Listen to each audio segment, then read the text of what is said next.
So I just wanted to say good afternoon to everybody and thank you for joining us. My name is Lara Paxton, and for those of you that haven't met me before, I am the network manager for Wildscreen. So the Wildscreen network is a global membership community of natural history filmmakers and storytellers from all over the world. We host monthly webinars such as this, in-person networking events, and offer support to freelancers, emerging talent, production companies, and all those involved in the natural history filmmaking industry. This webinar today has been organised in partnership with a film and TV charity and will involve an open panel discussion focusing on how to support managers and senior leaders to handle reports of bullying and harassment. So in this webinar today, I am joined by industry experts who will provide advice and guidance to those in management positions, especially those who've recently stepped up, about what they can do to help regarding bullying and harassment. So I'd like to introduce our panel. Firstly, we have Lucy Talon. Lucy is a strategy, policy and advocacy expert who specialises in mental health, workplace wellbeing and anti-bullying, harassment, discrimination interventions. She is the head of mental health and wellbeing in the film and TV charity, and she also researches and develops new resources and services. And she's currently planning a behaviour change campaign aimed at bullying and harassment over the summer. Lucy also sits on the BAFTA BFI steering group for bullying and harassment, the Screen Skills Mental Health Training Plus working group, and she chairs the Film and TV Charities Working Group on Bullying and Collective Accountability. She's previously worked at Mind, Comic Relief and the BBC, and is a Claw Social Leadership Emerging Leader of 2022. Then we have Philippa Childs. Philippa is the Deputy Secretary of Prospect, overseeing 5 divisions: BBC, London Production, Regional Production, Independent Broadcasting and the Arts and Entertainment. And Philippa is a former civil servant, and she joined Prospect in 2000, having previously worked for education and civil service. And then we have Brian Hill, is the Managing Director of Century Films. He's known for directing both drama and documentary, and he directed the YouTube original film Toxic, a Century Films production which focused on how a bullying culture still exists in the UK film and TV industry. It uses powerful testimony from real-life survivors working in the industry. Actors deliver their stories to create an unsettling and potent look at what continues to happen in some parts of the industry. And we will be sharing this documentary after this session. It's just Zoom and tech and trying to kind of share any kind of films tends to not go down too well.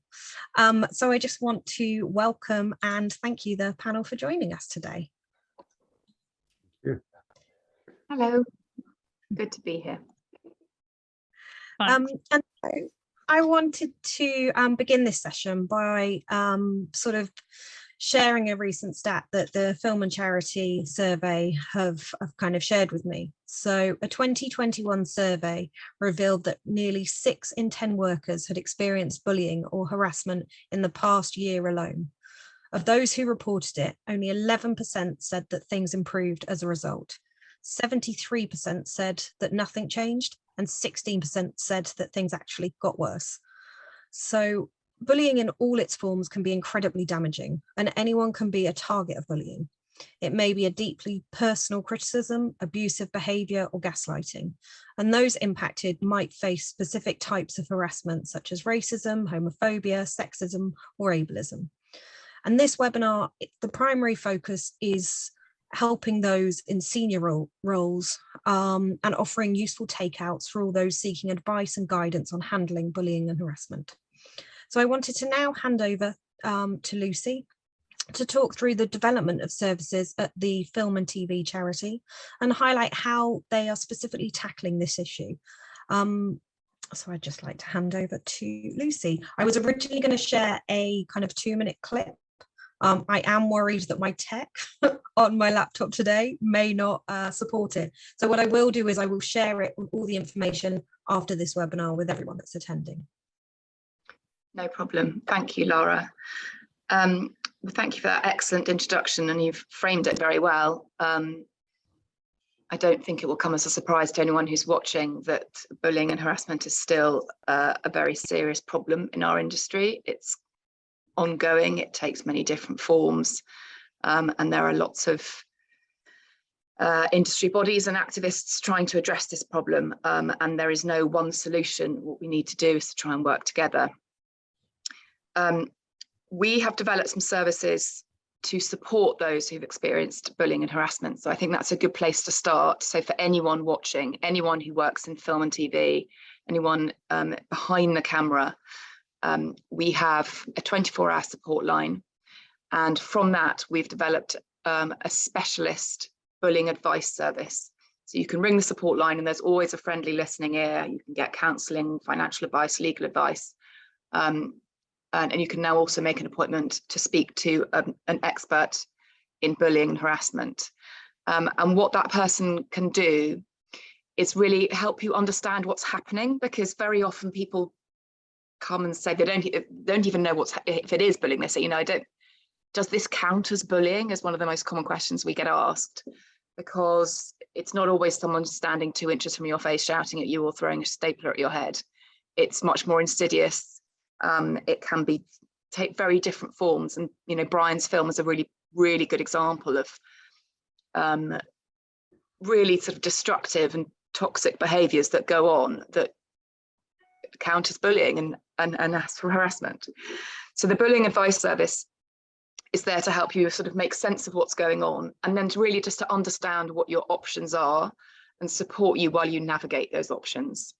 So it's a sort of mixture of practical advice and emotional support. So we are expanding the team, but at the moment it's just one person who she's absolutely fantastic. She's got 20 years production experience.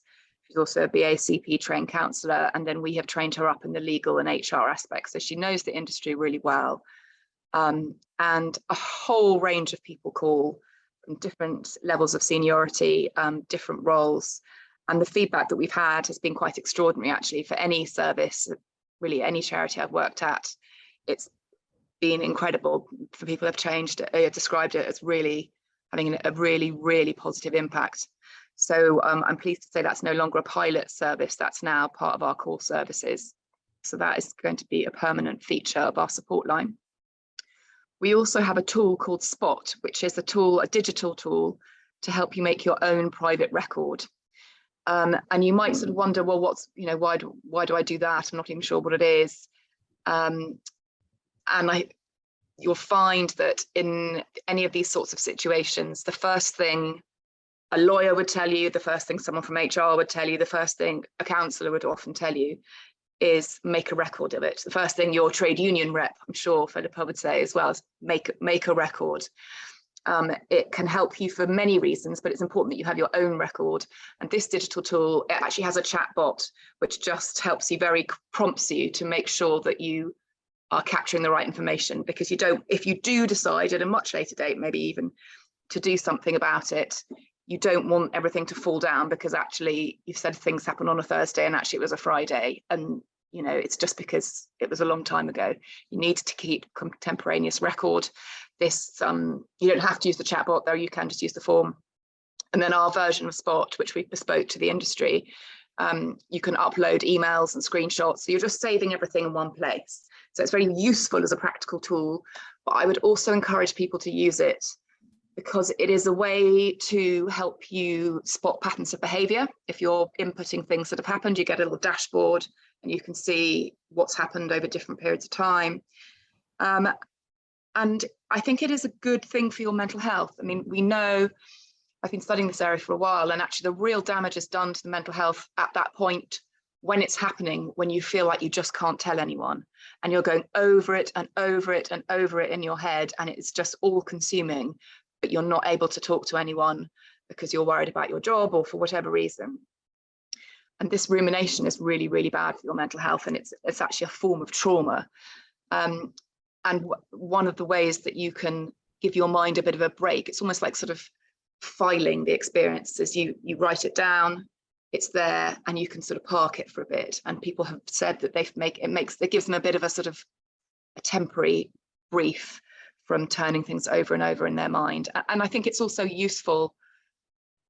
There's lots and lots of things you can read on the internet, and there's lots of really helpful resources out there. I would also guide people towards our Toolkit for mentally healthy resources, which has a whole section on bullying and harassment and links to the very excellent policy documents from BEC2 and the other work from our industry partners at BFI and BAFTA and Screen Skills. times up and biffer. But I just know that feeling of, you're sitting, probably the middle of the night because if you've been working all day and you're sort of reading about stuff, and then you think, okay, but how does that help me now? And a lot of people actually are too immersed in it or don't even feel able to pick up the phone at that point. But maybe the idea of just starting to fill in this little digital thing can be something that feels a bit doable, and it gets them having a little bit of agency and a little bit of ownership of what's going on, and starts them on that process of recognizing what's happening. And then our final service is we have an anti-bullying directory where we have a really good kind of comprehensive list of all the relevant resources in the industry and relevant to the subject matter. I feel I've been talking for quite a long time. I could talk more about the survey if you liked. I could talk about the campaign we've got coming up, but I feel like you've heard quite a lot from me. We perhaps be up to time to hear someone else's voice. But those are our support services. And then maybe a little bit later, I could talk about the kind of the policy advocacy and campaign work that we're doing that's coming up later this year.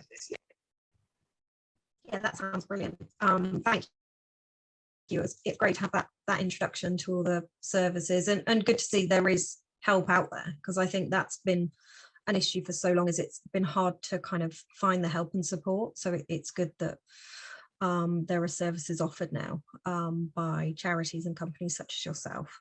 So it'd be good to kind of discuss and speak to you, Philippa, in terms of the kind of work and services offered by Beck2. Yeah, happy to, Lara. Probably, if I can just explain that, yes, indeed I am the Deputy General Secretary at Prospect, but in this context, it's probably better to use my other title, which is Head of Beck2. Beck2 is part of Prospect now. We merged back in 2017, but in the context of filmmaking and TV, I think people probably recognise the brand Beck2 better. So yes, what's our role in all of this? Well, obviously, as Lucy has described, we know from numerous surveys that bullying and harassment is a huge problem in the industry, and our members work both as freelancers in the industry, but also as employees in some places, not least the broadcasters and so on. So we obviously see this problem from various different angles. And I think what I would stress is that even though I know people sometimes get very agitated when the union gets involved in a situation and gets worried about, someone from Beck2 giving them a call, but on the whole, I would say it's probably helpful to have union involvement, because we will have a better understanding of how processes might work, or should ideally work, in terms of investigating complaints. We obviously have members who are,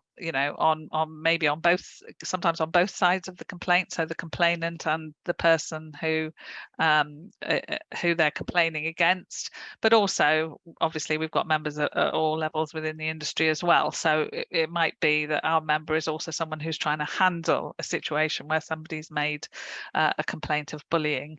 And I think what we all consistently are seeking to do across the industry is trying to provide a sort of a route map and some resources that will enable people to understand what's available to them in terms of support, either if they have a complaint to make, or if they're handling a complaint that somebody else has made and they're the person who the complaint has been made to, or even if they're the person who has been complained against. So what we really want to see, I think, from our perspective, is very much resources that people are clear about, that they understand how, if they make a complaint, how it will be handled, how it will be investigated, how they can have their voice and feel confident about making that complaint. Because I think it's fair to say that the sort of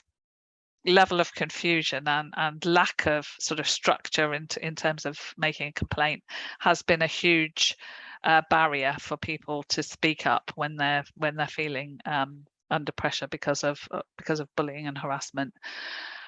And certainly, one of the major issues that members talk to us about is, if they're freelancers particularly, is this going to impact on my career? If I speak out about bullying and harassment, am I going to get hired again, or am I going to be on some sort of informal blacklist?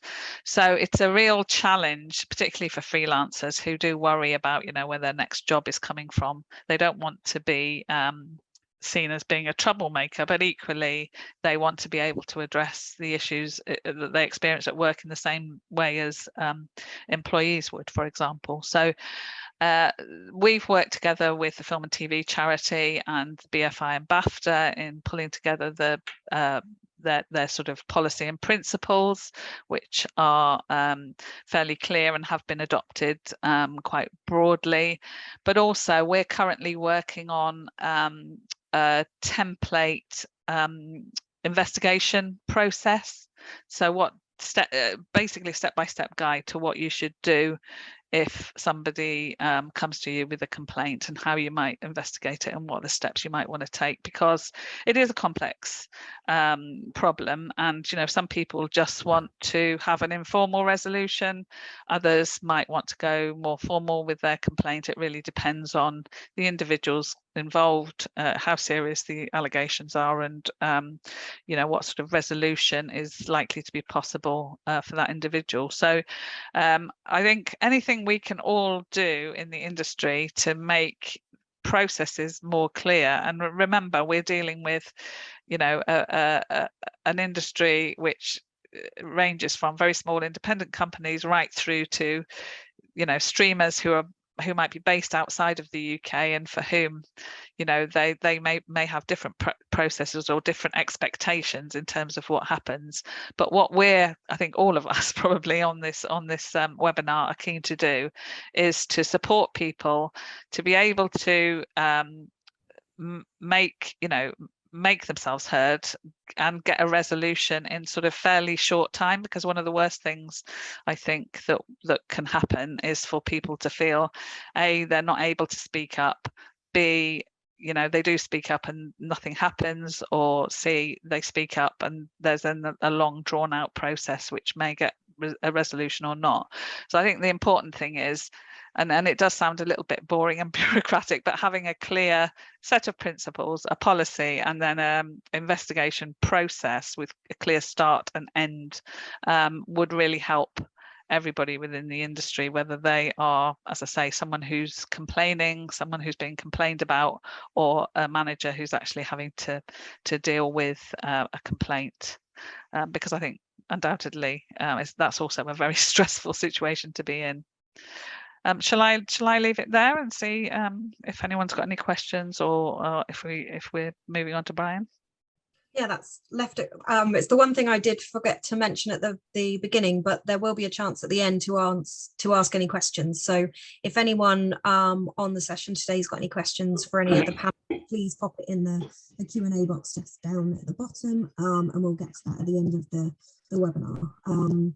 So I'd just like to move on to Brian. So I know you're coming from a different angle in terms of what kind of Lucy and Philippa have been discussing, but I just kind of like for you to share a bit more about your film and what made you kind of want to create this. As I said, it will be shared. It was on the link for the webinar, but it will be shared at the end as well. And I recommend everybody that is on this call to watch it. Everybody that works with different people, I would suggest you watch it, because it is a brilliant film, I have to say. So yeah, so what kind of made you want to create it, Brian? Thanks Laura, and thanks for saying it's brilliant. I suppose what made me want to create it was I like anybody who works in the industry, that bullying goes on. You might not know the extent of it, but we've all heard the tales of certain people in certain companies or certain broadcasters, and it's just for years, and I've worked in the industry a long time, I've never experienced bullying myself, but I've heard about certain people, I've heard about certain behaviors, and you just kind of think, oh, it's just part of life, and didn't really pay much attention until, which was bad, you know, because we should all be paying attention to this. But last year, a friend of mine who was working in a big independent production company got in touch with me. She's telling me about some issues she was having in the job, and I said to her, it sounds like you're being bullied. And you know, this is what Lucy was talking about earlier. People don't always know what bullying looks like. It's, you know, it's not the kind of classic example of being screamed at always. It can take many different forms. So I said to my friend, I think you're being bullied. And she said, well, actually, yeah, I think you're right. And I advised her to go and see the chief executive of the company, which she did. And she got what is a fairly typical response, I think. She was told, well, it sounds like there's a clash of personalities, perhaps better if you leave. So she left the job, the bully kept the job. And I'm very fond of this friend of mine, and I thought it was so wrong. So I thought, well, what can I do about it? Well, what do? I make films. So I made a film about it. And the way I did it was obviously, people are fearful about coming forward and being identified as somebody complaining because they don't know, how they're going to get the next job, because it's such a kind of strange industry which relies so much on freelancers and short-term contracts and job insecurity. So I invited people to speak to me in confidence about their experiences of being bullied. And about 50 people came forward, and I did long, in-depth interviews with them.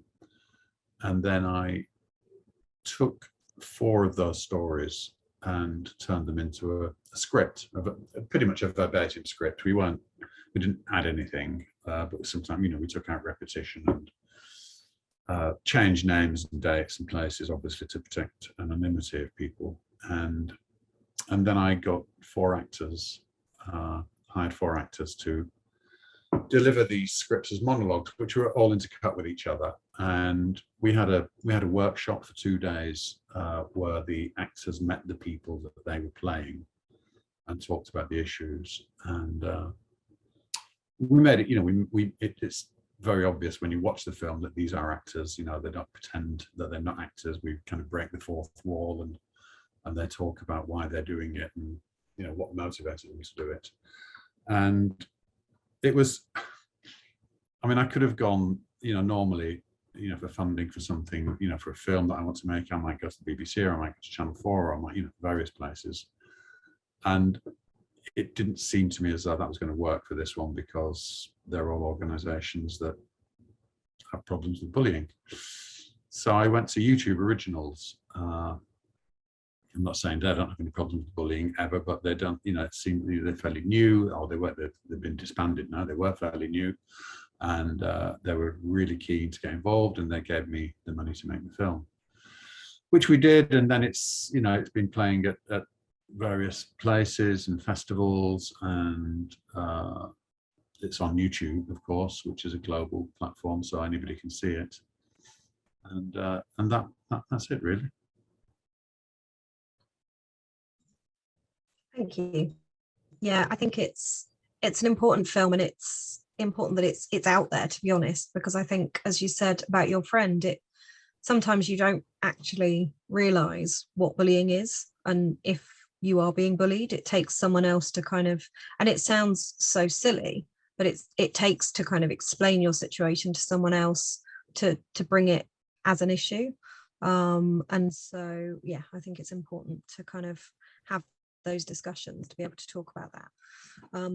So I'd like to kind of go back potentially to Lucy, I think, just to talk more. I obviously touched upon a stat that you shared with me, and I think you'd put together the survey, so it'd be really good to talk a bit more about the survey and any kind of takeouts that surprised you or shocked you or just were interesting.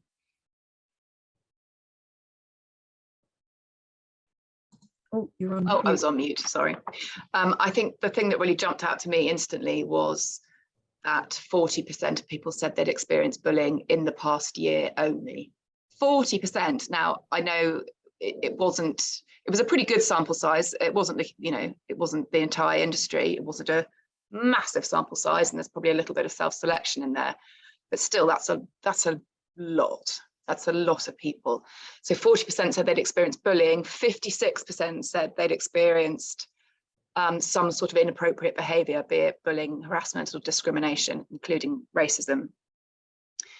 And actually the stats that we've really acted on are the ones that you read out at the beginning, which are that so many people are not reporting it in huge numbers. And I've seen, because Bectu have done some very similar research, particularly in the unscripted area, and it tallies quite closely, that people aren't necessarily reporting it, and when they do, the vast majority of the time they don't get the correct whatever that is outcome, or they're not happy with the outcome. It didn't improve the situation, and so that's really what has motivated our next piece of work, which is to look at what can we do about that? You know, why might that be happening? And we've been working with behaviour change experts, which is absolutely fascinating. Actually, I've become a bit of a behaviour change nerd, listening to podcasts and everything, bringing them into this, you know, very knotty problem. And it's really interesting to see how they kind of really burrow down to see, okay, well, what are the problems? What are the behaviours going on here? What can we change? Whose behaviours are they? And there is a problem with reporting. I think it's pretty clear to see there is a problem. Reporting isn't working for whatever reason. And, you know, there will be a whole bunch of reasons, but very often what we found was people in management positions just simply don't know what to do and are afraid to say that. I think that problem is happening even more so than usual at the moment, because a lot of people have, in production at least, have stepped up, actually, and in post-production as well. In fact, it's even worse in post, have stepped up to management positions. And not only have they not had any management training at all, so they've, you know, as the sort of age-old problem in film and telly is that people get promoted because they're good at their craft, they're good at what they do, what their output is. As people managers, they might be absolutely terrible, but that's not why they get promoted. And it's not common at all to have line management training, which would just be bizarre in other industries. But anyway, that's what happens. It's largely because of freelance nature. But people who have stepped up recently because of COVID have been working from home or working in very different setups. So that means that they haven't observed the people who are, say, just one or two rungs on the ladder above them and seen and kind of learnt on the job how they handle these situations. And when I talk about reports, I'm not just talking about formal reports where someone is sort of, I have come to you, I wish to make a report, but the informal reports as well, which are the more the kind of, look, I don't want to make a big deal out of this, but I think you should know that X, or I just feel I need to tell someone that this happened today, and you know, I think you should be keeping an eye on it, or I saw that happen to someone else, kind of thing. You know, what do you do in that situation if you are a manager and someone brings that to you, or if you're not, even if you're not directly their line manager, especially if they've asked you to keep it anonymous? You know, again, as Philippa knows, you know, very often people will say, I don't want you to tell anyone. You know, the last thing they want them to do is go to HR or go to a union. They're like, I've told you, my job's done now, over to you, kind of thing. And if someone's not had any training or really had the experience where their employer has taught them through the bullying harassment policy and the process, they're very often left with a kind of, I don't know what to do. And I mean, I've seen a lot of people's bullying harassment policies, and very often the process that's prescribed says, the manager tries to resolve the situation informally. If it cannot be resolved informally, then the manager does this. It's like, okay, well, what does that mean? You know, and I think that often, you know, as humans, when we're in a situation where we don't know what to do, the default option is quite often just to do nothing. And I think when you're in a situation like when it involves like this, when it involves bullying and harassment, when people are so worried about doing the wrong thing, it's even more incentive to just do nothing, kind of look away. And then, of course, if you're talking about production or post, or a situation where you've got freelance workers, you think, well, you know what, I'll just hang on till the end of the job, or I'll move that troublesome person onto that role. You know, I'll temporarily do that, and then it won't be my problem after next Tuesday. And that doesn't really address it. So what we're looking at is a campaign aimed at at managers, at senior leaders, and at bystanders, to educate and empower and inform them about what they can do. Because I think it's important to note that these things are complex, and there's room for human error in all sorts of places, and that we all have a responsibility for kind of looking at our role in how did we get to this culture. You know, culture is created by everyone who is in that ecosystem. So what role can we all play to do something different? And, you know, the number of people, when we did our original Looking Glass survey, you know, the number of people who had either experienced or witnessed bullying and harassment was 87%. I mean, pretty much everyone in the industry. And that's not to say that you're a bad person or you're complicit, you're deliberately complicit if you look away, but you just don't know what to do. There might not seem like there can be anything you can do. So this is what the campaign is about. It's about just giving sort of gentle ideas for bystanders to, for example, you don't always, you know, I mean, sometimes you might want to intervene in the moment, so you might need a few techniques to do that, or to say, to use Spot, or to just make your own record, and then you can just gently approach someone afterwards and say, look, I saw what happened earlier, are you okay? I'm just checking in. Just wanted to let you know that if ever you wanted to do something about it, I've made a record. I'd be very happy to support you. Managers, sort of more detailed advice. This isn't really the charity's expertise. This is where what Philippa's working on comes in, and the screen skills training and that sort of thing. But also just really, you know, what we do is sort of looking at the human aspect, is just encouraging people to talk about it. You know, say, just don't be afraid to say, I don't know what to do now, but I reckon I ought to do something, and I'm going to go and find out what to do. I mean, I would really encourage everyone who's watching right now, who is any kind of line management position. I mean, if you get back to your desk later and someone brings you something, do you know what to do? Do you know what the policy is? Do you know who you would go and talk to? Do you feel like you have the right skills to handle the situation, to attempt some sort of mediation, to attempt some sort of, even very sort of basic, you know, actually properly listening to someone, very basic kind of active listening, very sort of, I won't describe it as mental health first aid, but there are a number of things that you can do to prepare yourself, and you ought to be doing if you're in a management position. And then we are appealing to senior leaders, and you know, I don't want it to seem like we're not, because I think we all recognise that the senior leaders in the industry not just set the policies, but they set the tone, they set the culture, and it really flows down from them. And a lot of the decisions that they make are related to these behaviours. So whether it's about budgets, or it's about timelines, or it's about not giving decisions quickly enough, or it's about being competitive about schedules, or valuing talent above viewing figures, about all sorts of other things, there comes a point where you have to sort of walk the walk as well. So you might have a really great bullying and harassment policy, but you have to mean it. You have to implement it. You have to role model the kind of behaviour you expect to see, and you have to reassure your staff or the freelance people who are working for you, all those decision makers further down the food chain, that you've got their back, that if there's something is brought to them and they're going to have to make quite a difficult decision, you know, whether that's to stop shooting for the day, or to, you know, bring a report about someone who is extremely valuable to the production for some reason or other, you know, you will support them.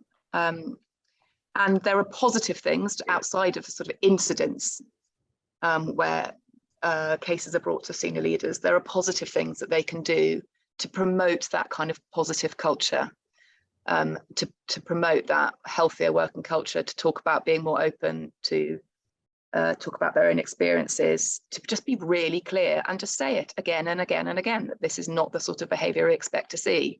Talk about your company's values, and, you know, make people feel like your door is open and that you mean what you say. So that's the thrust of our campaign, and there will be various resources that other industry bodies are releasing at the same time, either updating resources or new ones, so that we are all singing from the same hymn sheet, and really supporting this idea of this is something that could actually make quite a practical difference, is to help people who just don't know what to do in certain circumstances. Really practical guides. Thank you. Yeah, I think it's brilliant, the work that you're doing. I mean, I think the stat that kind of struck me was the 16%. It makes it worse. Like, reporting it actually makes it worse. And I think, I'm surprised that wasn't higher. I think actually in Back2, in State of Play, I think that's actually, I'm pretty sure it's higher, isn't it, Philippa? Yeah, I mean, 60% makes it worse. I think most people would, certainly in some bits of production, would go much higher than that. Yeah. Sadly.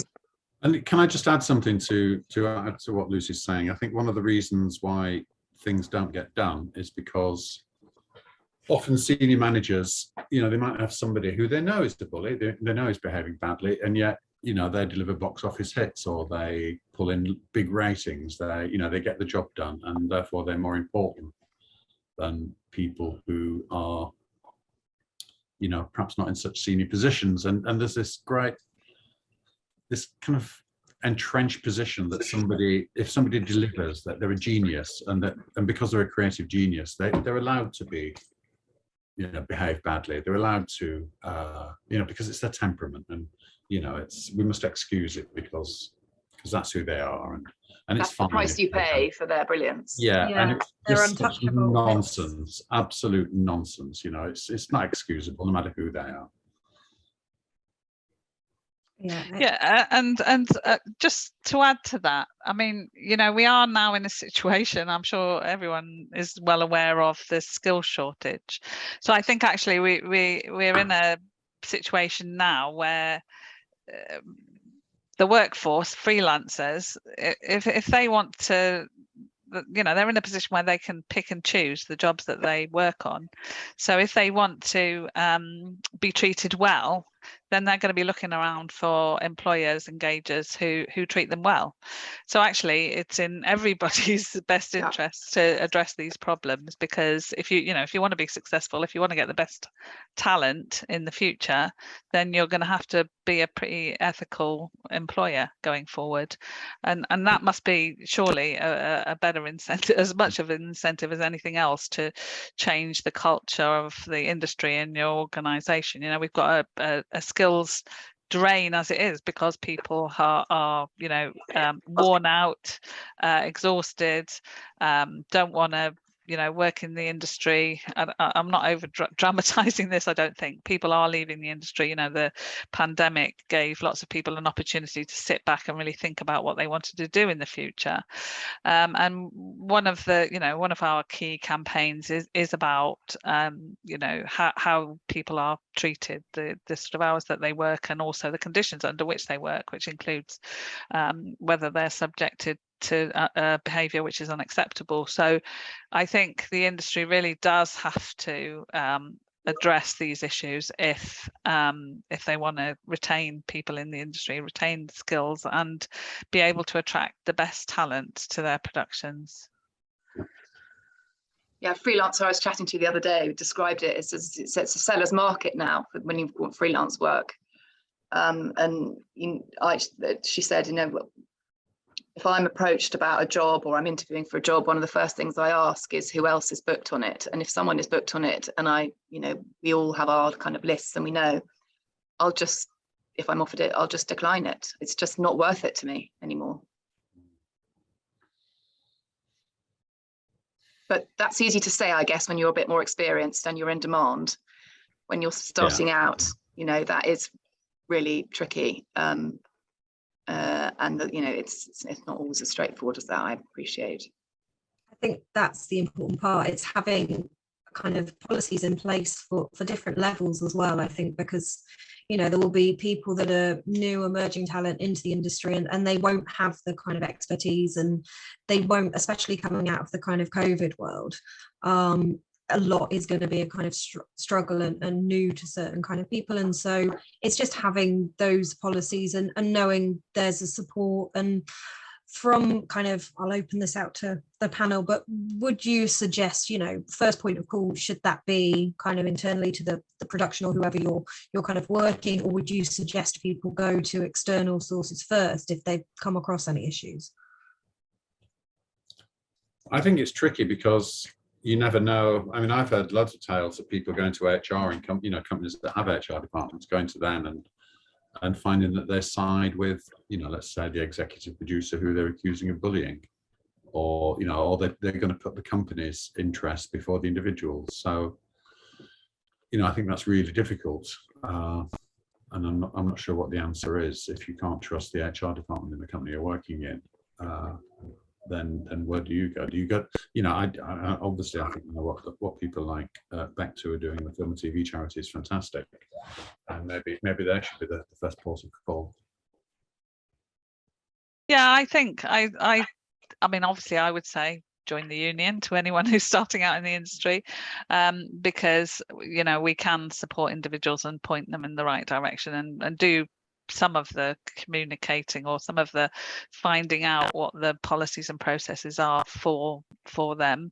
But equally, the charity has got absolutely great resources in terms of how people, as Lucy says, how people can make a record of what's happening to them and talk through with someone who's independent about what they're experiencing. But ultimately, we do want to get to a situation, don't we, where I don't want to have to read about bad behaviour in The Guardian or in Deadline, or I want us collectively as an industry to say, this is actually not acceptable. We need to change this in our industry if we're going to really support our people. And therefore, I know it's a very utopian picture I'm painting, but that's what we really want, don't we? That people feel confident to raise these issues in real time and to feel confident that they actually will be addressed and supported, and that they can, get past a bad situation. We don't want to be in a constant culture where people just feel that they're frightened to report or they're frightened to speak out because they fear that will impact their future in the industry. So I think it's small steps, I think, but I think there are lots of people, if I'm being positive, there are lots of people in the industry who do want to make that difference and are contributing to some good initiatives that will make things a lot better ultimately. Yeah, I would, first of all, I'd echo what Philippa says. I mean, personally, I would definitely join a union. That's one of the first things I would say. I think that that's a question that is too broad to answer, to be honest. I think that there will be choices, and that's why I would say bring the bullying advice service, just to understand, should I or could I go, because you might have tried HR already and they were no good. So to understand, well, I could go, I am a member of Back2, I could go there. Oh, the person who's bullying me is a member of Directors UK, so I can go and talk to them. I could go and, there are a number of external options. There, if it really gets to it, there are legal options. But I think I would like to get to a point where people don't have bullying and harassment policies. They have, someone brilliant on my working group who runs an anti-bullying campaign described it as they're called resolution policies. That it's all about early intervention and how to resolve things. I might not be in resolution, but I want a sort of a system that is based on resolving things and resolving things as early as possible. And for that to be the culture. And again, I know that's probably quite sort of utopian and might feel very far away from anyone who's watching, who's going through something at the moment and thinks, well, great, but that doesn't, relate to my life. And I've noticed there's a question in the chat about what do you do if it is someone very senior who's bullying you, and unfortunately that's not I actually spoke to someone today who was in exactly the same position, who's like, well, yes, we have a bullying harassment policy, but it is the person who runs the organization, so what do I do about that? And that is incredibly difficult to deal with, but there are things that you can do. Again, if you're a member of Back2, you can go and talk to Back2. You can go, if it's in TV, you can go and talk to the broadcaster. The broadcasters have slightly different processes and ways for you to connect with them, but they are there, and they have all signed the Coalition for Change's Freelancers Charter. They are very keen in making all the right noises about doing the right things about these things. So I don't want anyone to feel completely alone. You know, in an ideal world, every bullying and harassment policy should actually make provision for what to do if the boss is the bully. That's actually really good practice. And I remember reading something from the Dart Centre actually when I started here almost 3 years ago, and they were doing something on trauma in factual TV, and they had a case study, and someone said, and I still don't know who it was to this day, and said that I know someone had once worked at this fairly small indie, and the MD had stood up at the beginning, and apparently he did it at the beginning of every production and said, right, you know, this is the approach we take. These are our values. We won't have that kind of behaviour around here. If you experience bullying harassment, this is what you do. This is the person you go to. This is what you can expect afterwards. This is how you can expect to be treated. If I bully or harass you, this is what you do. You go to this person, that one. And that was just standard. And it set the tone in such a way that I found very inspiring. So in answer to the person who put that question there, first of all, check your policy, see what's in there, see what the options are in terms of commissioners, have a look at the industry bodies and the memberships that you are part of, or any of the other parties that are a part of. And please do call, you know, if you're not a member of any union or any organisation, please do call the Bullying Advice Service just for some support, because you're not alone. And I think it's incredibly isolating and lonely time when you just feel like you can't tell anyone. And you sort of think that, and I work in mental health, and I do not use this phrase very often, going mad, if you're still not quite sure about what is happening to you. I can't tell you how important it is to be able to talk to someone, and the sorts of feedback we've had about the relief that they've had to be able to share the experience and to have that validated, and to help them just kind of talk it through and sort out what they might do and what they might want to let go. Thank you. Yeah, thank you for answering the question. It was kind of useful to get onto that.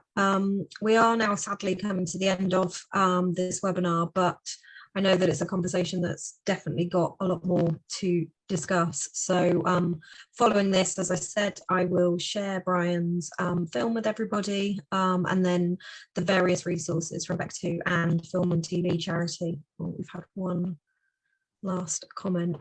In my experience, many production companies are too small to have HR departments, and they may never change because people are answerable to no one. Yeah, I think that is the issue. There's a lot of smaller companies that just don't have HR, so that's where it's useful as to have Back2, to have Film and TV, to go to the kind of bullying lines that are available, and there are resources out there, and you might have to go outside of the company that you're working for to resource that, but there's definitely support available. So yeah, sadly we've come to the end of this webinar today. I want to say a special thank you to Philippa, Lucy and Brian for their time and their input. I think it's been a really important webinar to discuss, and as I say, I will share the various resources after this webinar, and this webinar will be available on YouTube afterwards, so please feel free to share with colleagues. I think it's important to kind of get the conversation going with this.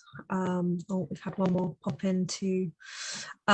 Is there, someone is asking if there's a template to draw bullying and harassment policy. I am sure there is. So yes, I will pop all of the details, because I think Film and TV, I think Lucy's pointing to the information that we have actually on my screen, I'm trying to point to Philippa, who's there on my screen, to say that Back2 have a template dignity at work policy, and you can access it via their website and on the BFI website. There you go. I don't know why I've said that for you, Philippa. But... Thanks, Lucy. Welcome. Make sure that link is shared, so the template is shared so that you've got that accessible. So yeah, other than that, I just want to thank Philippa, Lucy and Brian. And I just want to mention our next Wildscreen Network webinar will be on the 24th of August with Light and Shadow GMB, looking at one of their series. Then we also have our networking coffee morning on the 18th of August. And also just flag that our Wildscreen Festival early bird tickets have actually been extended until the 10th of August. So you have 10 more days to save 20% on tickets. So it's worthwhile just looking there. But I just wanted to, again, finally sign off and thank you all for joining us today. If there's any questions or anything that we didn't cover that you would like to ask Lucy, Philippa or Brian, feel free to drop me an email. I'm sure I can share their details and we can do all we can to help. So thank you very much. Philippa, I might just have to say you might have to end the webinar because I think I made you host. Oh, okay. Thanks ever so much for giving us this opportunity. It's been great. Thank you. Brilliant. Thank you very much from me as well. And me, thank you.